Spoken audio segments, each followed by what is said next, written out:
मध्य प्रदेश के मुख्यमंत्री मोहन यादव आज खंडवा पहुंचे। उन्होंने कलेक्ट्रेट कार्यालय में पहुंचकर खंडवा से बीजेपी के लोकसभा प्रत्याशी ज्ञानेश्वर पाटिल के साथ नामांकन पत्र दाखिल किया। इस दौरान प्रदेश के उप मुख्यमंत्री जगदीश देवड़ा, बीजेपी जिला अध्यक्ष देवादास पटेल भी उपस्थित रहे।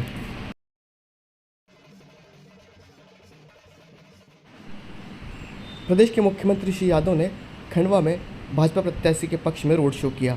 इस दौरान अनाज मंडी से होते हुए विभिन्न मार्गों से उनका रथ निकला और उन्होंने लोगों से अपने पक्ष में प्रचार करते हुए समर्थन मांगा।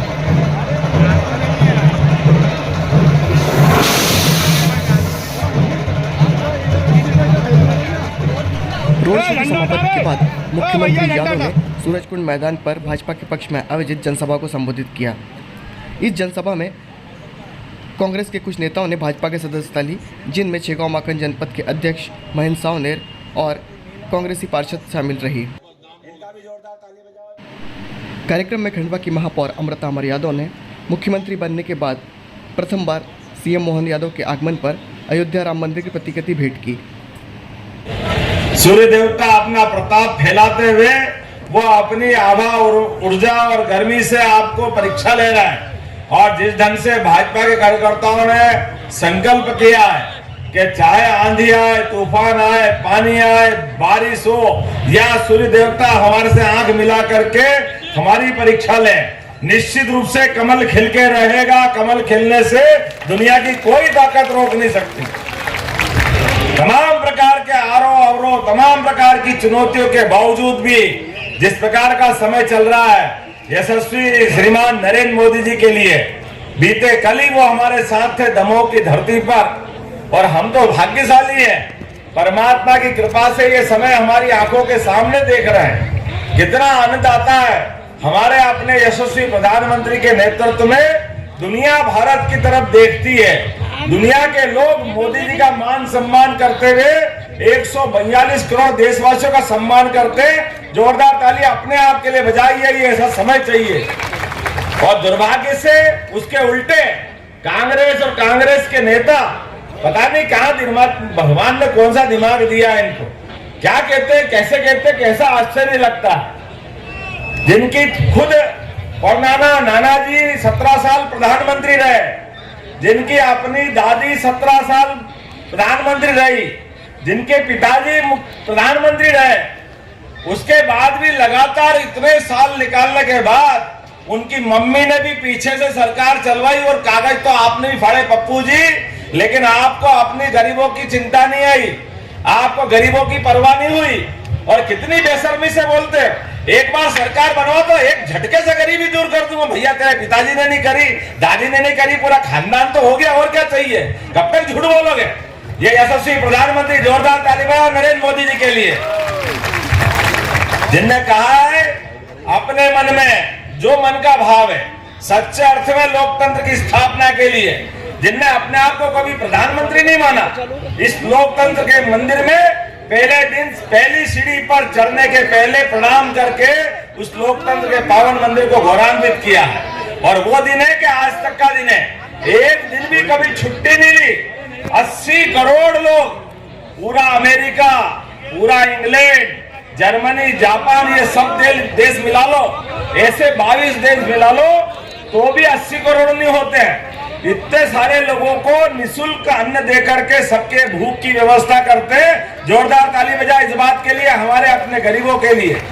और गरीब का मकान अभी तो बने ही बने, और 3 करोड़ फिर नए बनाने की घोषणा की। चिंता मत करना, गांव वाले या शहर वाले सबको मकान देने की घोषणा माननीय प्रधानमंत्री ने की। जोरदार अभिनंदन करें माननीय प्रधानमंत्री जी का, जिनका स्वयं का कोई मकान नहीं, स्वयं का आशियाना नहीं, लेकिन कल्पना क्या है कि ये पूरा देश मेरा परिवार है। इतना पवित्र उपदेश, और ऐसे पवित्र उपदेश करने वाले प्रधानमंत्री के लिए क्या हमारे लिए परमात्मा ने कोई नेता बना के दिया है? ये भगवान की कृपा है। ऐसे महापुरुष हमारे बीच नेतृत्व करने वाले हैं, जिनके लिए दुश्मन भी पाकिस्तान के पूर्व प्रधानमंत्री कह रहे हैं कि भैया काश नरेंद्र मोदी जी हमारे प्रधानमंत्री हो। जोरदार ताली बजाओ इस बात के लिए। दुश्मन भी तरस रहे हैं, लेकिन हमारे देश के अंदर कांग्रेस के लोगों के केवल कुर्सी, केवल कुर्सी, केवल सत्ता, इसके कारण क्या क्या बोल रहे हैं। एक बाबू उत्तर प्रदेश में हार के जो भागे तो केरल में जाके अटके। अब की बार जो हारेंगे तो आगे समुद्र में जगह भी नहीं मिलेगी, कहा जाने वाला चुनाव लड़ने लायक बचने वाले नहीं।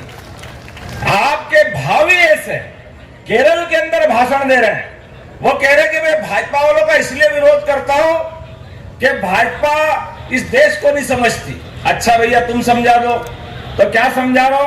वो कह रहे कि देश के अंदर अलग अलग भाषा है, अलग अलग संस्कृति है, इसीलिए देश की कल्पना भी अलग अलग होगी। अरे बाप रे, ये क्या कह रहे हो आप? इस देश के अंदर कह रहे हो? अरे हमारा कितना सुंदर नारा है, अलग भाषा अलग देश फिर भी हमारा, ये हमारा विचार। हमारे देश के अंदर इससे आपको, अगर देश के अंदर अलग अलग देश देखोगे तो पाप करोगे जो आपके पुरखों ने किया। अंग्रेज भी वो नहीं कर पाए जो कांग्रेस ने किया। अंग्रेज के टाइम पे भी हमारा भारत एक था। दुर्भाग्य के साथ जिस दिन बंटवारा हुआ उस दिन अंग्रेज तो चले गए अपने देश, लेकिन हमारे देश का अगर खंडित हिस्सा मिला तो कांग्रेस के कारण मिला। दुर्भाग्य से कांग्रेस के कारण भारत और पाकिस्तान का बंटवारा, ये हमारी भाजपा नहीं थी उस समय, जनसंघ नहीं था, ना जनता पार्टी थी, एकमात्र पार्टी कांग्रेस थी। ये कांग्रेस के सिर पे पाक का बंटवारा, देश का खंडित करने का पाप कांग्रेस के माथे। और पहला दिन हमने सबने देखा एक के बाद एक गलती कैसे करती। ये हमारा कश्मीर मुकुटमणि भारत का, अगर इसको भी अलग करके ले जाने के लिए धारा 370 का पाप अपने माथे पे दिया। ये पाप भी कांग्रेस के माथे पे। लगातार 40,000 लोगों की हत्याएं कश्मीर के कारण से हुई। ये सारा पाप किसके माथे? और कितनी बेशर्मी से बोल रहे थे। ये पीढ़ी गवाह है, अभी 5 साल पूरा नहीं हुआ, लेकिन यशस्वी प्रधानमंत्री ने इस कलंक को भी धोने का काम किया। धारा 370 को उखाड़ के फेंका कि यह धारा हमारे यहाँ नहीं चलेगी। कश्मीर हो या कन्याकुमारी, अपना देश अपनी माटी, इस पवित्र उद्देश्य को लेकर के भाजपा राजनीति करती है। इसलिए ऐसे सारे विषय, हमारे यहाँ सिख बंधु भी बैठे हैं, हमारे सिंधी समाज के लोग भी बैठे हैं, बंगाली समाज के लोग भी बैठे हैं। जब देश का बंटवारा हुआ, इनने आश्वासन दिया था उस समय कि आप भले पाकिस्तान में रह जाओ, देश का बंटवारा हो रहा है, लेकिन हिंदुस्तान में जब आप आना चाहोगे आपका स्वागत करेंगे, आपके देश में अभिनंदन करेंगे। दुर्भाग्य के साथ कहना पड़ रहा है, झूठ बोल करके उनको वहां मरने के लिए छोड़ दिया। आप बताओ, वो अगर देश के अंदर केवल धर्म बचाने के लिए अपना गांव, जमीन, जायदाद, सारी चीजें छोड़ करके आए, लेकिन आने के बाद इस देश में आके खड़े हो जाए तो आप क्या कह रहे? इनको अधिकार नहीं है सीएए का, इनको अधिकार नहीं है एनआरसी का। अरे वाह भैया, अरे आप कल्पना करो, तालिबान ने सत्ता पकड़ी अफगानिस्तान में तो हमारे सबके सामने संकट हुआ। सिख भाई बहनों के पहले हमारे मंत्री और प्रधानमंत्री ने गुरु ग्रंथ साहिब को सिर पे रख करके पवित्रता का उद्देश्य धारण करके हमने अपने पवित्र ग्रंथों को भी बचाया। हमारे सभी भारतवंशियों को बचाने का काम अगर किसी ने किया, जोरदार ताली बजाओ नरेंद्र मोदी जी के लिए आए थे। और आपने भी क्या प्रचंड बहुमत दिया, जोरदार ताली बजाओ। अपने विधानसभा के लिए आपका आभार मानता हूँ। मुख्यमंत्री बनने के बाद पहली बार आया और पहली बार आने के बाद आप सबके बीच में हमारी सरकार ने 100 दिन का समय निकाला और 100 दिन के अंदर कुछ फैसले किए हैं। फैसले किसी को खराब लगे तो लगे, मुझे परवाह नहीं इस बात की, लेकिन कानून का पालन सबको करना पड़ेगा। हमारे अपने प्रदेश के अंदर जो बाजार में उल्टा सुल्टा सामान बेचते थे, सबको मालूम है क्या बेचते थे, मालूम है कि नहीं मालूम है? कोई यहाँ काट के लगा दे टांग दे, कोई वहां काट के टांग दे। खाने वाला भी आफत में, खिलाने वाला भी आफत में। कानून ये कहता कि भैया एक अंदर दुकान बना करके सुरक्षा में रख के बेचो, लेकिन सब खुला बेच रहे थे क्योंकि कांग्रेस की सरकार ऐसी बात को बढ़ावा देती। अब बंद करना चाहिए नहीं बंद करना चाहिए? अपने को इधर से आवाज नहीं, बंद करना चाहिए नहीं बंद करना चाहिए?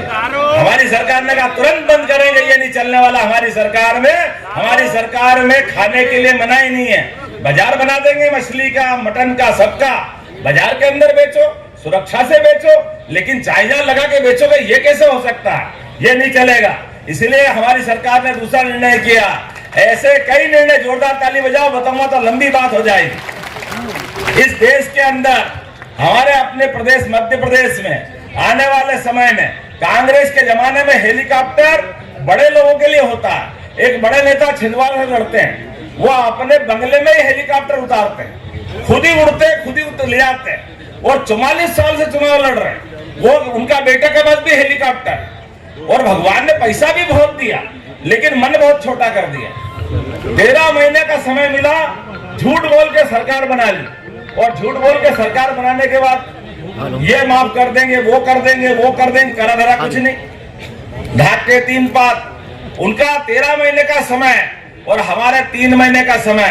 हमने निश्चित किया कोई भी बीमार अगर एम्बुलेंस से लेके आते हैं, कोई को हॉस्पिटल में भर्ती करेंगे, बच्चा बूढ़ा जवान कोई भी गंभीर बीमार, और डॉक्टर ने कहा कि इसको इंदौर पहुंचाना है, इसको भोपाल पहुंचाना, दिल्ली या बंबई पहुंचाए तो जान बचेगी, तो डॉक्टर और कलेक्टर दोनों तय कर लेंगे। तो हमने हेलीकॉप्टर गरीब के लिए लगाने के लिए एयर एम्बुलेंस की व्यवस्था का निर्णय किया है।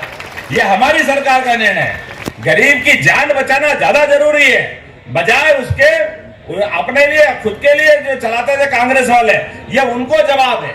एयर एम्बुलेंस अब बड़ी बात नहीं है, ये बात आपके लिए भी है। और तो और केदारनाथ, गंगोत्री, यमुनोत्री हेलीकॉप्टर सेवा हमने सबने देखी है। हेलीकॉप्टर अब बड़ी बात नहीं है। हमने कहा ये चुनाव खत्म हो जाने दो, हमारे यहाँ भी हेलीकॉप्टर सेवा चालू करेंगे। अरे 1 घंटे में महाकाल इंदौर से और 1 घंटे में ओंकारेश्वर, और किसी को दादा धूनी वाले के आना तो वहां भी हेलीकॉप्टर से लाएंगे। ये व्यवस्था हमारी अपनी सरकार करने वाली है। हमारे अपने धार्मिक स्थानों पर हेलीकॉप्टर से आ जाए, टाइम बचे तो किसका बुरा है? क्या बुरा हो रहा है? और ऐसे एक नहीं कई काम हम कर रहे हैं। आप सबको मालूम है, पहले हमारी सरकार ने ये कष्ट देखा, परेशानी देखी। आप जमीन बेचो, खरीदो, किसी के नाम से नामांतरण कराना।